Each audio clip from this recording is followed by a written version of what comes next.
muchas gracias a la Junta Directiva del Congreso de ACADI por la invitación y muchas gracias a ustedes por estar aquí presentes a esta hora para oír hablar de estreñimiento crónico refractario. Esos son mis conflictos de intereses. Advierto que hacia el final de la conferencia voy a hablar un poco de usos off-label de algunos de los medicamentos que utilizamos para estreñimiento crónico refractario. Siendo el estreñimiento crónico un tema tan extenso y teniendo tantas áreas de interés, tuve que escoger, y afortunadamente la Junta Directiva no me exigió que no lo hiciera, algunas áreas que quiero mencionar para ustedes, y entonces voy a limitar la charla solamente a algunos avances en etiopatogenia que ya hemos discutido con algunos de ustedes con anterioridad. ¿Cuáles son las dificultades que tenemos los clínicos para determinar qué subtipo de estreñimiento crónico tiene nuestro paciente? Y las dificultades que tenemos para diferenciar un síndrome de intestino irritable tipo estreñimiento de un estreñimiento crónico funcional. ¿Cuáles son algunos de los nuevos tratamientos? Unos están disponibles en Colombia, los otros no han llegado. Y finalmente las diferencias en las guías de manejo actuales entre la Sociedad de Gastroenterología Norteamericana y las guías europeas publicadas recientemente. Uno de los puntos más interesantes que se ha investigado en los últimos años es ¿cuál es la razón por la cual hay tal prevalencia de mujeres estreñidas en el grupo de los estreñidos crónicos? Las mujeres son 2 a 3 veces más estreñidas que los hombres en estos grupos de estudio, y en realidad, aunque no se sabe exactamente lo que está pasando, las investigaciones recientes apuntan en esta dirección. Sabemos en este momento que la progesterona interactúa con 2 receptores en el músculo del colon, músculo liso del colon, con el receptor nuclear B y el receptor nuclear A. Aumentando la expresión del receptor nuclear A, se estimulan las proteínas GS, y esas proteínas GS aumentan la prostaglandina E2, y lo más importante bajo el punto de vista de fisiopatogenia por ahora es que esta estimulación de estas proteínas GS aumentan la relajación inducida por el BIP, por el polipéptido intestinal vasoactivo. Por otro lado, si uno estimula el receptor nuclear beta, como lo hace la progesterona, disminuye la expresión de unas proteínas llamadas GQ11, y eso disminuye la contracción, disminuyendo la concentración de COX-1, de tromboxano A2 y de prostaglandina F2. Esto bajo el punto de vista teórico y en animales de experimentación es muy interesante, pero falta demostrar si es verdad en el ser humano. Este es un estudio muy interesante donde se trató de ver, lo que se hacía era que se tomaban segmentos de colon de pacientes, mujeres, que habían sido sometidas a colectomía total por estreñimiento crónico, procesaban la muestra y inducían una contracción instilando CCK8, colecistoquinina, y al instilar CCK8 trataban de inhibir esa contracción, bien sea agregándole VIP o agregándole 8-AMP cíclico a la muestra. Y lo que se encontró fue lo siguiente: en negro están los pacientes con estreñimiento crónico funcional y en blanco los controles. Entonces, la inhibición de la contracción fue muy fuerte en los pacientes con estreñimiento crónico funcional si eran sometidos a VIP, y no cambiaban si eran sometidos a 8-AMP cíclico. Entonces, esto es la primera sospecha de que el VIP efectivamente es uno de los mecanismos fisiopatogénicos que induce relajación del colon anormal en los pacientes estreñidos. Por otro lado, si se exponía la muestra a receptores de progesterona, que en este caso se llama P4, en toda la literatura se llama así, y hacían la misma experimentación, estos ya no son pacientes estreñidos sino colones normales, encontraron que sucedía exactamente lo mismo. La relajación inducida por BIP, el porcentaje de inhibición de la contracción, comparado con el de los controles que eran expuestos a receptores de progesterona, era altísimamente significativo esa diferencia. ¿Esto qué quiere decir? Quiere decir que la sobreexpresión de receptores P4 para progesterona en el colon de las mujeres estreñidas es un factor fisiopatogénico importante y que posiblemente se ejerza esa inhibición de la contracción a través del polipéptido intestinal vasoactivo. Otros estudios han buscado cosas diferentes en mujeres que tienen estreñimiento con tránsito lento. Este es un estudio muy interesante en el que se trataba de comprobar que efectivamente la sobreexpresión de P4 en las células intestinales y en las células epiteliales del colon de mujeres estreñidas era un mecanismo fisiopatogénico importante. Entonces,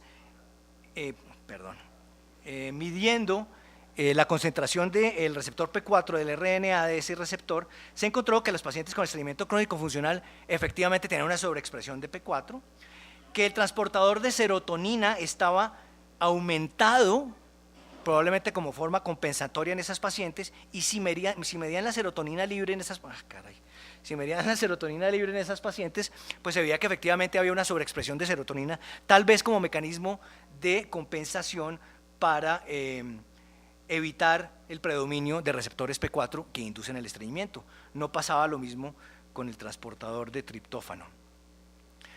Entonces, bajo el punto de vista de metabolismo del colon en las mujeres, es muy interesante y es muy posible que la progesterona tenga algo que ver en la fisiopatogenia. ¿Qué importancia tiene eso ahora? Por ahora solamente estudios, pero es muy posible que en el futuro se desarrolle un medicamento que permita bloquear con anticuerpos los receptores P4 en las mujeres y resolver el estreñimiento que está relacionado con la progesterona. Otra área de interés es el metano. La flora metanógena definitivamente produce tránsito colónico alterado, lento en los hombres.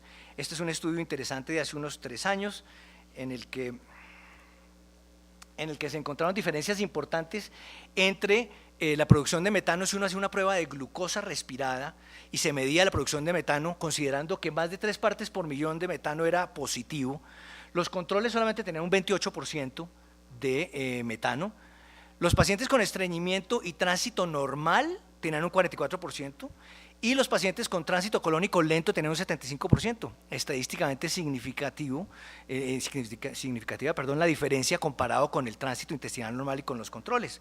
Si uno miraba el área bajo la curva en estos pacientes, es más o menos claro, hay una relación bastante importante, aunque no definitiva, del tránsito intestinal lento y la cantidad de metano que hay. De manera que esta gráfica muestra que es posible que a mayor cantidad de metano, a mayor cantidad de flora metanógena, menor la velocidad del tránsito colónico.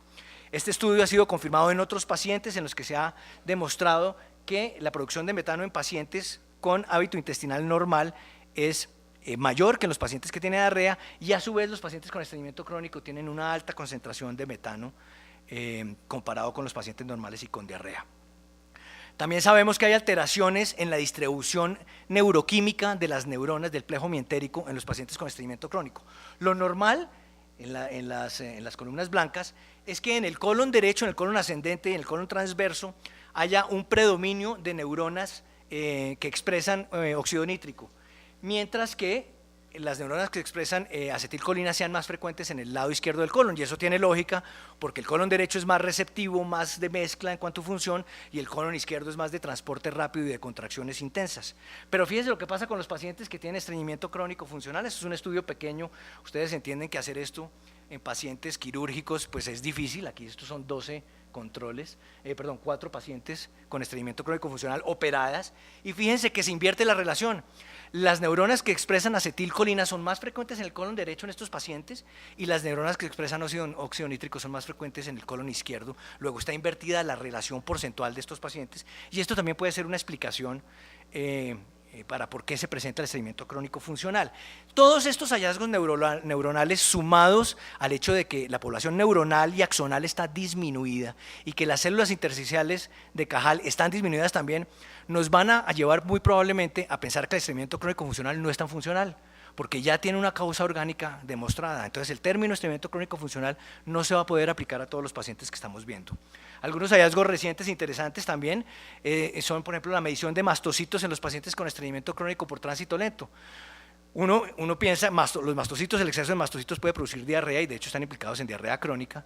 ¿Por qué van a estar aumentados los mastocitos en pacientes con estreñimiento crónico lento? Parece que es un mecanismo compensatorio, pero los hallazgos en estos pacientes, el conteo de mastocitos en diferentes partes del colon es dramático y es muy diferente a los pacientes control. ¿Qué significado tiene esto? Parece que es una forma de compensar, pero no sabemos si terapéuticamente nos vaya a ofrecer algo en el futuro. Pasando al tema de la terapéutica, de la clasificación de los pacientes con estreñimiento crónico funcional, lo que nos han enseñado a todos que debemos hacer es tratar de clasificar a estos pacientes en uno de 3 grupos. Pacientes con tránsito lento, en los que pensamos que hay una alteración de la motilidad, posiblemente con una neuropatía subyacente, como les acabo de mostrar. Pacientes con tránsito normal, que son pacientes que no tienen un criterio de síndrome de intestino irritable, tienen una motilidad colónica normal y no tienen disfunción del piso pélvico. Esto es un grupo enigmático de pacientes con estreñimiento crónico funcional.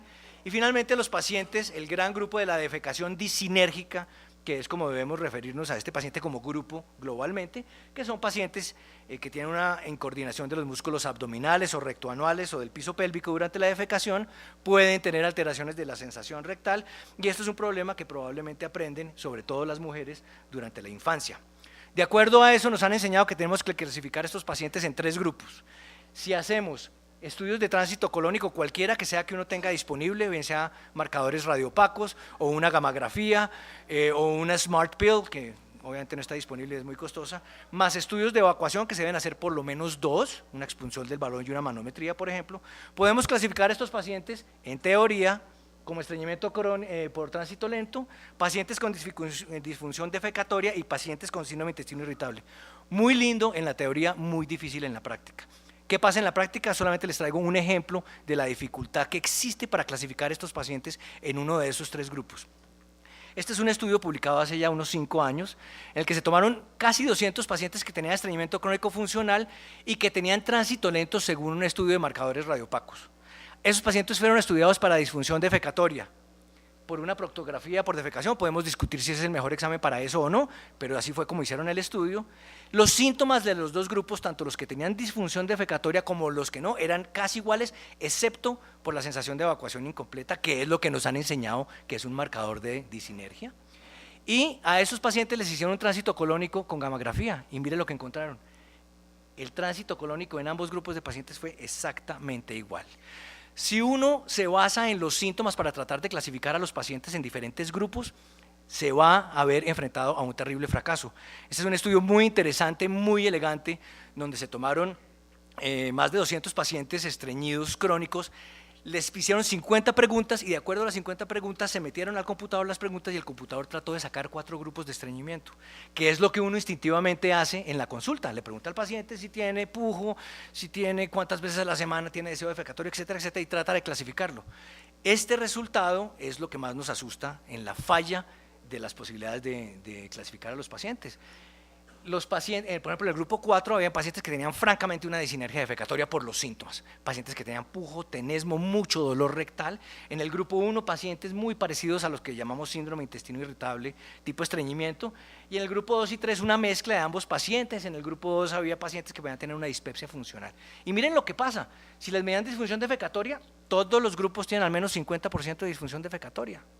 Entonces uno dice, ¿cómo es posible que los pacientes de tránsito lento también tengan disfunción defecatoria? Y todos los pacientes exhibían algún porcentaje importante de tránsito lento. Luego esto es un área muy difícil porque los pacientes con frecuencia exhiben más de una anomalía patológica y es posible que no podamos seguir clasificando estos pacientes como los veníamos haciendo bajo el punto de vista fisiopatogénico. Tenemos que ser un poquito más intuitivos y esperamos con mucha ansia que en el futuro haya investigaciones que nos permitan dilucidar estos dilemas. Si estamos perdidos con el tema de los subtipos fisiopatogénicos en estreñimiento crónico funcional, estamos más perdidos tratando de diferenciar estreñimiento crónico funcional de el síndrome de intestino irritable tipo estreñimiento. Intuitivamente pensamos que el síndrome de intestino irritable tipo estreñimiento es una hipersensibilidad visceral y que por eso el paciente tiene dolor, mientras que el paciente con estreñimiento crónico funcional lo que tiene es una alteración, bien sea en el tránsito o bien sea en la expulsión. Pero ¿qué pasa cuando tenemos pacientes que tienen ambas características? Eso está plenamente estudiado y este es un estudio muy conocido por todos ustedes, en el que si tomábamos la definición de Roma 3 de estreñimiento crónico funcional, que en la última frase dice no deben tener estos pacientes criterios para síndrome de intestino irritable, si quitaban esa frase, miren lo que pasaba. El 90% de los pacientes que eran clasificados como síndrome de intestino irritable tipo estreñimiento pasaron a estreñimiento crónico y casi la mitad de los que estaban clasificados como estreñimiento crónico funcional pasaron a ser pacientes con síndrome de intestino irritable tipo estreñimiento. Conclusión, Roma 3 no nos ayuda para nada en este tema del estreñimiento crónico para determinar si el paciente tiene un síndrome de intestino irritable o no. Es posible que el estreñimiento crónico y el síndrome de intestino irritable sean parte del mismo grupo de pacientes y de hecho se ha visto en algunos estudios que los pacientes suelen migrar en cuanto a los criterios diagnósticos. En el lapso de un año el 30% de los estreñidos crónicos se pasan a síndrome de intestino irritable y el 40% van para el otro lado. Luego Roma 3 no nos sirve, esperamos ansiosamente el año 2016 que salga Roma 4 porque por ahora estamos perdidos. Rápidamente, los medicamentos que tenemos disponibles, básicamente 5 grupos. No voy a hablar de los antagonistas opioides porque en Colombia, creo que en Sudamérica, el problema del estreñimiento por opioides no es muy prevalente. Tenemos los activadores de cloro que ustedes ya conocen, los estimulantes de la guanilciclasa, hay un vecino nuevo en el barrio que se llama el plecanatide, los inhibidores de ácidos biliares que están en fase 3 de estudio, muy interesantes, el oxibixibat, y finalmente los serotoninérgicos enteroquinérgicos. El lubiprostone que tenemos en Colombia creo que desde hace un par de años funciona muy bien, mejora los movimientos espontáneos de los pacientes. Había una preocupación porque parecía que después de la semana 3 el efecto se perdía un poco y por eso el doctor Anthony Lembo hizo un estudio a 48 semanas donde demostró que tanto el estreñimiento, la intensidad del estreñimiento, como los síntomas asociados de distensión o bloating, como le quieran decir, y el malestar abdominal mejoraron para regresar a lo basal después de suspender el medicamento. Problemas con el lubiprostone: uno, probablemente los costos para un país como el nuestro, y segundo, las náuseas. A las dosis recomendadas para estreñimiento crónico funcional, hasta el 40-45% de los pacientes tienen náuseas, y estos datos de esta tabla son sacados de pacientes que siguieron la recomendación de tomarse el lubiprostone con comida. Entonces, aún con comida sigue siendo un efecto secundario bastante indeseable, bastante molesto y prevalente. En cuanto al linaclotide, aprobado recientemente este año en los Estados Unidos, sabemos que es un medicamento que se une a los receptores de guanilciclasa en los enterocitos, aumenta la secreción de aniones y de agua por vía paracelular y por lo tanto acelera el tránsito intestinal en forma secundaria, pero tiene una cosa muy interesante y es que el linaclotide parece que bloquea las fibras aferentes del dolor. Luego, en teoría, sirve no solamente para estreñimiento crónico secundario, sino para síndrome de intestino irritable tipo estreñimiento, donde hay un gran predominio de dolor según los criterios de Roma III. Hay una muy buena relación entre los pacientes que responden con deposiciones completas espontáneas a la semana y los que solamente tienen 1 o 2 deposiciones más en cuanto a lo basal. Hay una muy buena relación entre las dosis utilizadas y la respuesta en los pacientes, y si uno mira el efecto sobre el dolor, efectivamente el linaclotide controla muy bien el dolor mientras que mejora el estreñimiento crónico en estos pacientes. Efectos secundarios muy poquitos, a las dosis recomendadas solamente diarrea, que es de esperar. El nuevo vecino, como les decía, se llama plecanatide, muy parecido al linaclotide. Esto es un abstract que presentaron recientemente en mayo de este año en la DW, y lo que se ve es que pues básicamente mejora el funcionamiento intestinal en los pacientes estreñidos crónicos. Esto es un estudio grande con creo que 250 pacientes. Funciona muy rápidamente, pasan pocas horas entre el momento de tomarse el medicamento y la primera deposición, y tiene muy pocos efectos secundarios, menos del 10%. El doctor William Chey ha estudiado extensamente un inhibidor de la recaptación de ácidos biliares en el ilion, que es un mecanismo de producción o de mejora del estreñimiento parecido a lo que ocurre en los pacientes sometidos a colistectomía, o sea que no hay reabsorción de ácidos biliares en ese sitio. También hay una relación muy buena entre la mejora de las deposiciones y las dosis que se utilizan, y mejoran no solamente las deposiciones espontáneas y el número de deposiciones a la semana, sino que también el grado de esfuerzo que tiene que hacer el paciente para mejorar sus deposiciones. Y finalmente, en el grupo de los enteroquinéticos tenemos el prucalopride, que estimula específicamente los receptores 5-HT4 del colon y disminuye el tránsito colónico y el vaciamiento colónico, estimulando la producción de ondas de gran tamaño propagadas. Inicialmente, para un objetivo de obtener 3 deposiciones espontáneas a la semana, que se llama normalización del hábito intestinal, funcionaba mejor que el placebo. Y si uno miraba solamente una deposición más a la semana como mejoría, hasta casi la mitad de los pacientes mejoraban. Mejoría que se sostiene también durante al menos 18 meses, efectivo en los ancianos a una dosis de únicamente 1 miligramo, donde es efectivo en casi la mitad de los pacientes, con un perfil de seguridad y de tolerabilidad aceptable después del primer día de tratamiento. Todos los efectos secundarios, que pueden llegar a ser el 25%, como dolor de cabeza y náuseas, disminuyen y se parecen mucho al placebo, sin prolongación del QT, que es una preocupación grandísima que tenemos con los 5-HT4. Y en la vida real, como este salió el año pasado, pues nos genera mucho interés. ¿Qué ha pasado? En la vida real, este es un estudio interesante de 69 pacientes clasificados con estreñimiento crónico, clasificados como disinergia defecatoria, síndrome de intestino irritable, estreñimiento mixto tránsito lento, y miren lo chistoso lo que pasó aquí. El 59% de los pacientes clasificados como disinergia defecatoria se mejoraron con prucalopride. el 44% de los de síndrome de intestino tipo estreñimiento y solamente el 31% de los del tránsito lento y un 43% de los mixtos, o sea que en realidad no sabemos qué es lo que está pasando fisiopatogénicamente con el paciente estreñido.